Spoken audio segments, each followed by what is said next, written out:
Café de Sèvres.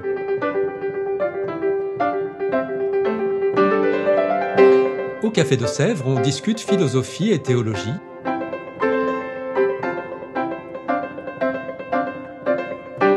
C'est là que chaque semaine, Isabelle, Parnell et Claire dialoguent avec un enseignant du Centre Sèvres, faculté jésuite de Paris. L'émission d'aujourd'hui est animée par Isabelle de la Garandrie. Chères auditrices, chers auditeurs, bonjour, bienvenue dans ce nouvel épisode du Café de Sèvres. Nous recevons aujourd'hui Sylvie de Vulpillère et Pascal Sevet. Sylvie et Pascal, bonjour. Bonjour. Sylvie de Vulpillère, vous êtes enseignante ici même au Centre Sèvres, bibliste, exégète, enseignant plutôt en Bible côté néo-testamentaire, et vous êtes également responsable du département Bible, et vous fûtes adjointe en pastorale scolaire. Pascal Sevet, vous êtes jésuite et directeur du Centre d'études pédagogiques ignatien. Avec cette tonalité, on peut se dire qu'aujourd'hui, ce podcast va parler de pédagogie. Et en effet, nous allons parler d'un diplôme universitaire qui se déroule ici en particulier, pas seulement, qui s'intitule « Annoncer et transmettre, responsabilité et animation en pastorale scolaire ». Peut-être, pour se lancer dans ce sujet, une première question. Qu'est-ce que la pastorale scolaire et la fonction d'adjointe en pastorale scolaire ? Quelle mission s'y vivent exactement ? La pastorale scolaire, je dirais, elle définit ce qu'est le caractère propre de chaque établissement. En tradition ignatienne, on dirait c'est voir Dieu en toute chose. Donc, quelque chose qui est transversal, qui aide à unifier aussi bien le scolaire que le pédagogique, que l'éducatif. Et donc, il y a un souci de garantir que dans la structure d'un établissement, dans l'engagement financier, en termes de personnel, en termes de lieux, il y ait véritablement une pastorale plus explicite qui soit inscrite dans le temps, dans l'emploi du temps, dans les thématiques, mais aussi de veiller à ce que justement l'enseignant d'histoire ou de français va pouvoir faire des parallèles, que le professeur de mathématiques va s'emparer de ça, que des parents vont pouvoir intervenir, des éducateurs. Donc je dirais c'est le lieu un peu d'une cohérence et une des particularités en France.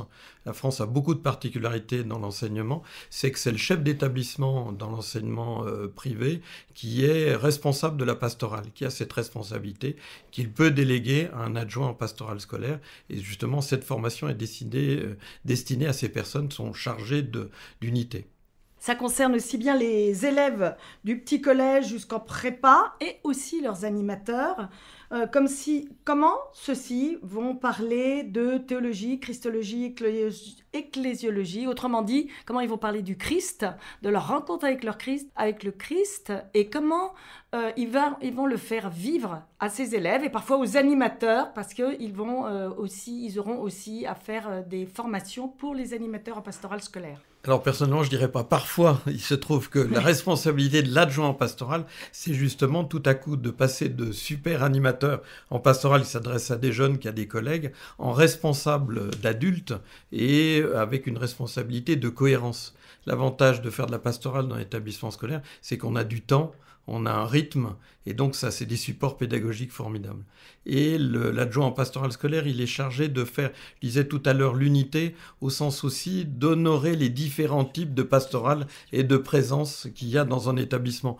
Ça peut être la catéchèse explicite, donc vient parler de Sylvie, mais ça peut être aussi une première annonce, ça peut être une espèce de théologie fondamentale au sens de rencontre avec la culture, etc., de présence humaine et d'insertion, je dirais, dans l'éducatif, avec ce que ça veut dire de participer à l'orientation, à la réflexion fondamentale.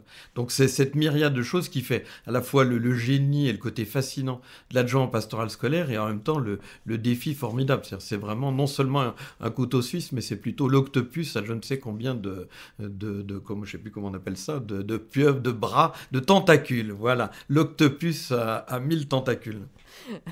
Alors on imagine bien que effectivement ce n'est pas simple de former un octopus ou un couteau suisse. Cependant, quel intérêt de proposer une formation spécifique si c'est aussi varié ? De plus, tout chrétien, par son baptême, sa confirmation, n'est-il pas apte à tout simplement annoncer et transmettre ? Donc cette formation permet à la fois un approfondissement théologique et pédagogique et spirituel. Il est à la fois académique, parce que ce sont des professeurs du Centre Sèvres qui viennent donner ces modules, parce que c'est réparti en modules, Mais ce sont aussi des professionnels qui viennent du CEPI, donc du Centre d'éducation pédagogique ignatien, qui viennent pour donner le côté non seulement pédagogique, mais aussi spirituel, puisque ce métier, cette mission d'adjointe en pastorale scolaire, a tout à côté, non seulement, donc, comme je disais, académique, mais aussi pédagogique et spirituel. Il faut se rappeler que la tradition ignatienne est née à la Sorbonne, dans le modus parisiensis, c'est-à-dire Ignace, François-Xavier, Pierre Fabre sont venus étudier la théologie, sont des docteurs en théologie. Et dans cette perspective qu'ils ont après, quand ils ont été appelés à fonder les collèges, ils ont réutilisé la démarche universitaire de la Sorbonne, du modus parisiensis. Et je crois qu'il y a une tradition intellectuelle de formation, c'est-à-dire dans cette capacité de rendre compte, dans cette capacité à diversifier la prise de parole. Les premiers jésuites étaient capables de parler à des grandes foules et en même temps d'être dans un tête-à-tête. Donc il y a besoin pour cela d'avoir non seulement une foi profonde, mais d'avoir travaillé sur son expression et qu'il ne soit pas simplement du bricolage, mais qu'il relève vraiment d'une démarche où on fait confiance à la fois à la formation et à la place de l'esprit. Et une des particularités de notre formation, c'est que ça commence par 5 jours d'exercice spirituel. Donc le savoir, il est inscrit dans une démarche spirituelle de rencontre avec le Christ, et la démarche intellectuelle, elle vient là renforcer cette connaissance du Christ, se l'approprier encore plus profondément et être capable d'en rendre compte et par exemple, quand on vous dit « mais est-ce que Dieu est mort sur la croix ?»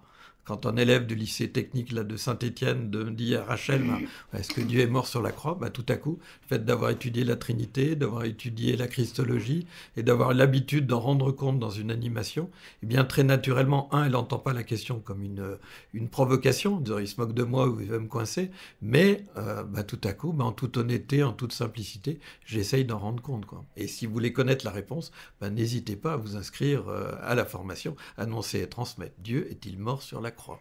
Ça pourrait faire l'objet d'un autre podcast. En tout cas, une formation vraiment spirituelle et aussi intellectuelle, les deux se complétant, on en voit bien l'intérêt. Alors, nos auditeurs sont habitués à entendre parler du Centre Sèvres, puisque c'est le Café de Sèvres en est le podcast. Mais qu'est-ce que le CEPI qui co-organise cette formation ? Donc là, j'ai droit à une conférence de 2 heures, donc c'est bien, je vais vous remercier. Voilà. Le CEPI ignatien est une création du Père Fort juste avant la guerre en 1938, où il se posait la question de quel apport les pédagogies contemporaines pouvaient avoir avec la pédagogie ignatienne. Et donc il a travaillé après la guerre sur Montessori, sur Freinet, et il a monté une école qui a eu beaucoup d'influence sur le primaire. Et en fin de compte, on est les vagues héritiers, nous ne sommes pas dignes en tout cas, où on est des nains sur une épaule de géant de cet héritage-là. Et donc c'est un centre qui s'adresse aussi bien aux enseignants qu'aux salariés, aux cadres d'établissements scolaires de l'enseignement privé catholique, dont les tutelles sont de tradition de spiritualité ignatienne. Il faut savoir qu'en France, il y a 94 congrégations religieuses qui ont des établissements scolaires. Sur ces 94, il y en a 12 qui ont des organismes de formation destinés à rendre compte à la fois du charisme de leur fondateur et en même temps du lien avec le geste professionnel. Donc le centre d'études pédagogiques, il est chargé d'abord de dire, est-ce qu'il y a une pédagogie ignatienne ? Il y a une spiritualité ignatienne, mais une pédagogie ignatienne. En France, on pense que oui, dans d'autres pays, je pense qu'ils seraient plus hésitants là-dessus. Donc savoir qu'est-ce que c'est que cette pédagogie ignatienne, trouver les moyens contemporains, non seulement de mettre des mots, comment j'exprime l'indifférence, par exemple, chez Saint-Ignace, la prise de décision, le discernement, mais comment surtout je le fais vivre. Et comment trouver des méthodes qui relèvent des sciences sociales, du management, des ressources humaines, qui font vivre des expériences qui relèvent de la même dynamique, de la même structure, du même processus que les exercices spirituels et qui permettent aux enseignants, aux laïcs, aux cadres, de rentrer dans cette dynamique particulière de Saint-Ignace. Notamment la place de l'expérience est fondamentale chez Ignace, la place de l'image, de l'imagination, la place de la conversation, du colloque, la place place des oppositions, des antithèses et en même temps, des paradoxes plutôt, et puis cette unification, et puis la place de l'intelligence. Et pour ça, être capable dans un établissement scolaire de dire en quoi l'intelligence est important, et qu'être dans un établissement scolaire, c'est pas être simplement du miel pour attirer les mouches en disant puisque vous êtes dans nos murs, on va vous faire de la pastorale, mais comment est-ce que l'enseignant fait vivre dans son cours même une expérience spirituelle et un apprentissage de l'humanité avec sa matière, avec ses examens. On voit que c'est assez varié et qu'il y a de véritables enjeux derrière. Alors donc vous travaillez en partenariat Centre-Sèvres et CEPI. Alors plus en détail, en quoi consiste la formation que vous proposez ? On a bien entendu parler de l'importance d'une formation intellectuelle et d'une formation théologique, mais qu'est-ce que ça apporte un partenariat avec une faculté de théologie ? Alors, cette faculté de théologie a un savoir-faire, et du coup, ce savoir-faire, comme les enseignants viennent de cette faculté, alors parfois c'est une gageure, parce que certains enseignants viennent donner un cours sur la Trinité en 3 jours, cours qu'ils donnent normalement en 30 heures, quoi. Et en plus, ils le donnent sur peut-être 2 fois 30 heures. Donc, il s'agit de donner le goût aux personnes qui viennent et de leur donner des bonnes bases. Et surtout, c'est appuyer sur cette pédagogie ignatienne qui on fait des reprises, des relectures, on dit les reprises sont discutées entre les étudiants et on leur demande à la fin d'écrire. Ce qui est douloureux pour eux parce qu'ils n'ont pas toujours l'habitude d'écrire. Et puis, qu'est-ce que j'écris ? Mais comment je choisis ? Mais pourquoi 1 page ? Mais pourquoi 2 pages ? Mais pourquoi ? Bon. Donc, petit à petit, on les pousse à écrire à la fin de chaque module, après en avoir discuté entre eux.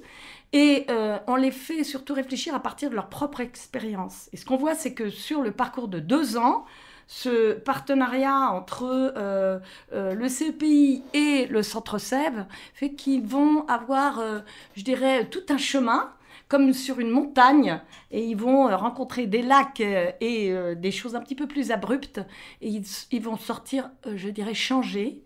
Et ceux que j'ai vus encore aujourd'hui, celles d'ailleurs, me disent tellement elles sont heureuses et elles sont reconnaissantes de ce qu'elles ont appris pendant le parcours et qu'elles mettent tout de suite en pratique. Et elles viennent après de redonner leur expérience, parfois quand on leur demande de venir, comme aujourd'hui, pour montrer comment cette pédagogie ou les enseignements qu'ils ont eus ont été appliqués, parce qu'il y a un côté pratique, auprès des animateurs, voire auprès des élèves, et comment eux-mêmes se situent dans l'école. Parce que ce serait, si on pouvait dire que c'était et le poumon et le cœur de l'école, eh bien voilà, on aurait réussi notre formation.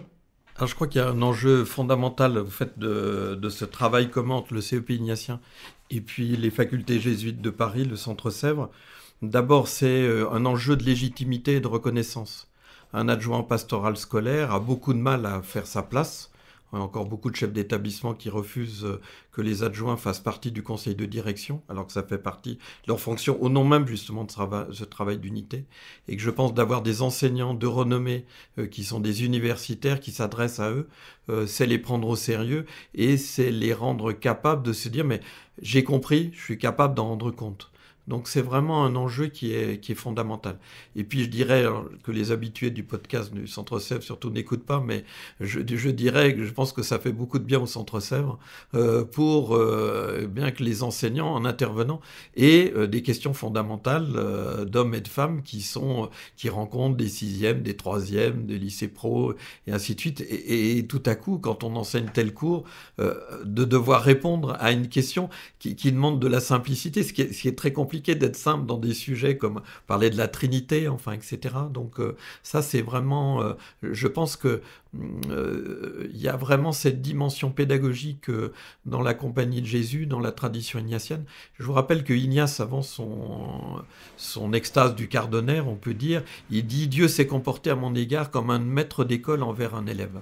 C'est-à-dire que je pense que fondamentalement, la suite d'Ignace, on est pédagogue parce que Dieu, le premier, a choisi la pédagogie.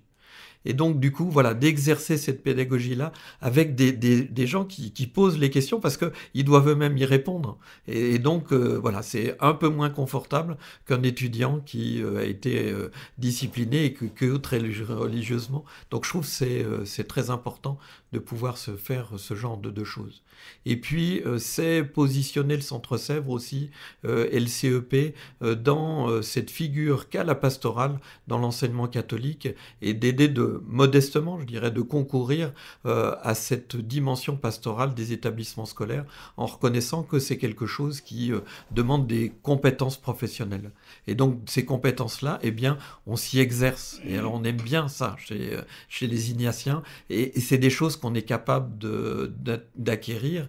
Et du coup, on ne s'improvise pas, on ne s'abandonne pas simplement à la grâce, mais petit à petit, on s'exerce à ce genre de métier. Et je pense que le travail entre le Centre Sèvres et le CEP Ignatien honore ce genre de choses.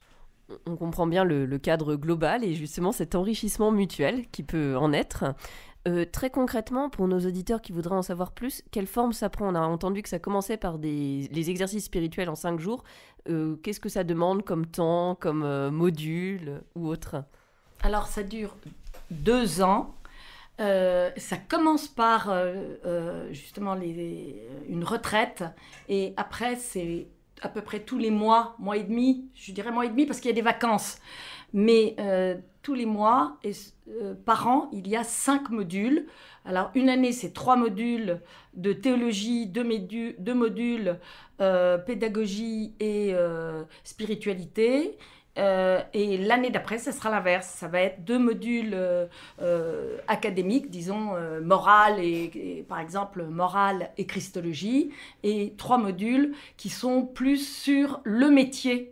Comment exercer son métier, comment exercer ce métier avec les autres. Mais ces modules, ils ne sont pas si séparés que cela, parce qu'on leur demande de faire des ponts, de voir comment, en spiritualité, par exemple, ils ont appliqué dans une retraite. Mais dans la retraite, ils vont parler de qui ? Ils vont parler du Christ. Alors, comment ils vont en parler ? Ah, mais le Christ, il est le fils de... Alors voilà, comment on leur demande de tresser les enseignements qu'ils ont. Et la spécificité de cette formation, c'est, comme le disait Pascal, une formation intégrale de la personne par l'expérience, sa relecture, le travail de l'intelligence sur celle-ci, mais c'est aussi qu'ils vont former un groupe.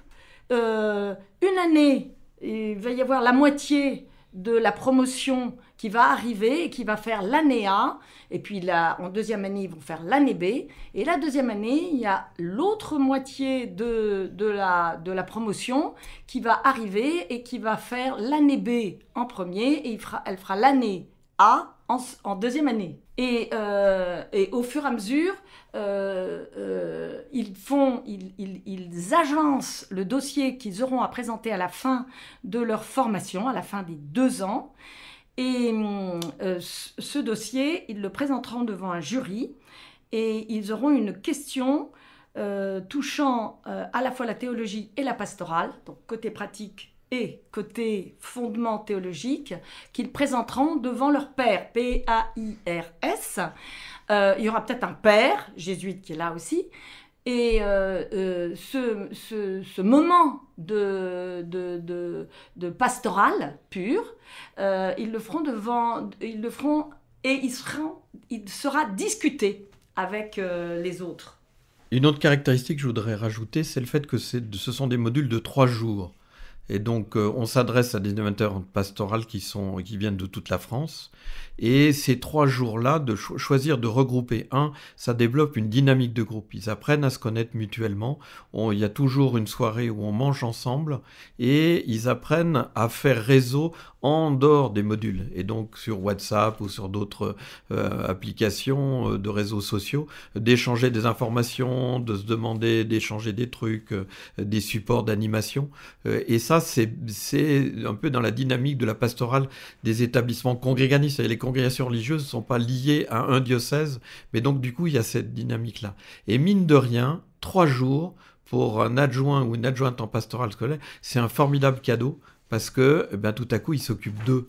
ils sont entre pairs, ils discutent et ils n'ont pas à s'occuper des enfants, du mari, des parents, etc. Alors, il faut tout préparer avant, il faut récupérer les choses après, mais il n'empêche, ils nous disent tous que ça leur fait un bien fou parce que voilà, pendant 3 jours, ils sont entre eux. C'est pour ça qu'on a choisi ce module de 3 jours où on n'arrive pas le premier jour et dès le lendemain, on repart. On donne un peu de temps. Ce qu'a dit Sylvie est très important, de mélanger première et deuxième année. Ça fait que ceux qui arrivent et qui sont un peu hésitants, ils bénéficient de la maturité et du recul des deuxièmes années et ils se portent mutuellement. Et ça, c'est vraiment un coup de génie de ceux qui ont eu cette idée d'inventer cette formation.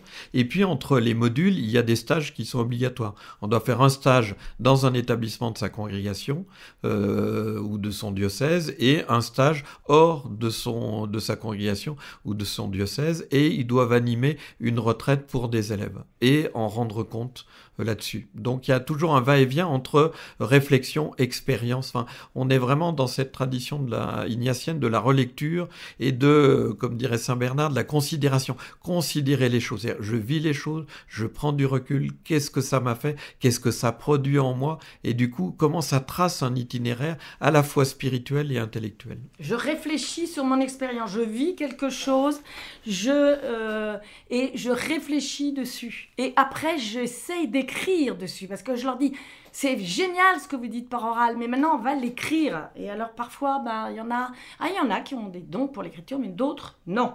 Et au bout du compte, il y en a qui m'ont réécrit en me disant c'était quand même pas mal ce dossier que j'ai fait à la fin. Et je dis oui, c'est vrai, c'est pas mal. Voilà, on entend des perspectives très riches, une formation également assez enthousiasmante, d'une mission qui ne l'est pas moins. Est-ce que vous auriez l'un comme l'autre un mot de la fin à nous partager ? Eh bien, certains de ceux qui ont fait cette formation, d'abord nous demandent presque de faire un post-APS, comme un post-doc, n'est-ce pas ? Et je trouve que ils ont envie de se former encore, et puis ils ont envie de faire bénéficier d'autres de ce qu'ils ont vécu. Voilà ce que je dirais. Non, moi je pense qu'il n'y a pas de plus génial comme position dans un établissement que d'être adjoint en pastoral scolaire. C'est-à-dire, comme je disais tout à l'heure, on a du temps.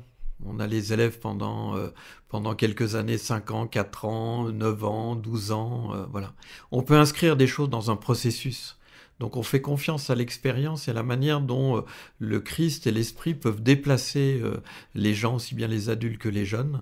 Je trouve que, comme le scoutisme, comme d'autres lieux, les établissements scolaires sont quand même un formidable lieu d'inventivité, où les élèves sont là, ils sont présents, il y a des adultes qui acceptent de s'engager, et on est capable de leur faire vivre des choses auxquelles ils ne s'attendaient pas. On n'est pas dupe que bon nombre d'élèves ou de parents inscrivent leurs enfants, ou les élèves s'inscrivent pour des questions de résultats scolaires, ou tout simplement aussi de proximité géographique, mais comment tout à coup on leur fait vivre quelque chose. Et que l'adjoint en pastoral scolaire, il est au service à la fois, je dirais un petit peu comme l'alliance peut-être incongrue entre le Centre Sèvres et le CEP ignatien, c'est-à-dire il y a à la fois le côté académique, mais il y a aussi à la fois le côté pédagogique. Et donc ils sont capables, les adjoints en pastoral scolaire, d'inventer des choses qui relèvent du sérieux académique et en même temps qui relèvent d'un processus qui met l'élève dans une dynamique de rencontre personnelle avec le Christ. Donc je pense que c'est un très beau lieu. Et donc, du coup, la formation aide à prendre toute la mesure de ça et d'y découvrir des compagnonnes ou des compagnons de route et de se dire, mais je ne suis pas tout seul. Et quand on est à plusieurs dans des endroits différents, dans des contextes différents, ça fait un bien fou. Parce qu'on s'échange des idées, il n'y a pas de concurrence, on se dit, tiens, tel il a fait ça, mais je sais très bien que moi je ne peux pas le faire, mais ça c'est intéressant, etc. Et donc, il y a une dynamique d'église. Enfin, je trouve qu'il y a un souffle de l'église qui se donne et qui est présent aux jeunes là où ils sont. Merci beaucoup Sylvie et Pascal de ces propos. Quant à nous, chères auditrices, chers auditeurs, je vous dis au revoir. Je ne vous dis non pas à bientôt, car avec cet épisode se termine la saison 3 de votre podcast Le Café de Sèvres. C'est l'été, le rythme régulier des diffusions va donc être suspendu, mais nous vous proposerons néanmoins quelques épisodes en rediffusion tout au long de l'été. Et puis surtout, nous nous retrouvons à la rentrée pour une nouvelle saison du Café de Sèvres. En attendant, vous pouvez consulter, afin de préparer l'année à venir, le programme du Centre Sèvres 2023-2024 sur le site du Centre Sèvres, www.centresèvres.com. Avec toute l'équipe du Café de Sèvres, je suis heureuse de vous souhaiter un excellent été. À bientôt!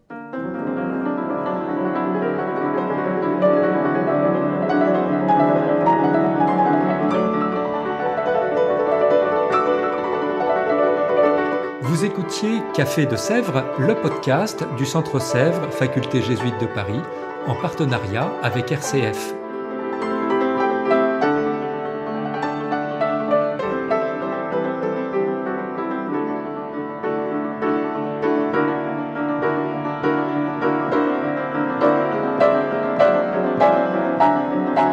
Pour ne rater aucun épisode, abonnez-vous sur votre application préférée. Spotify, Deezer, Apple Podcast ou Google Podcast.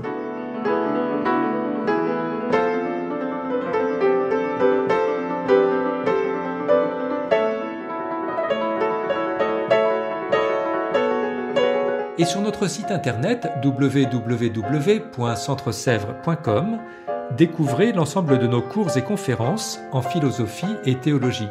À bientôt!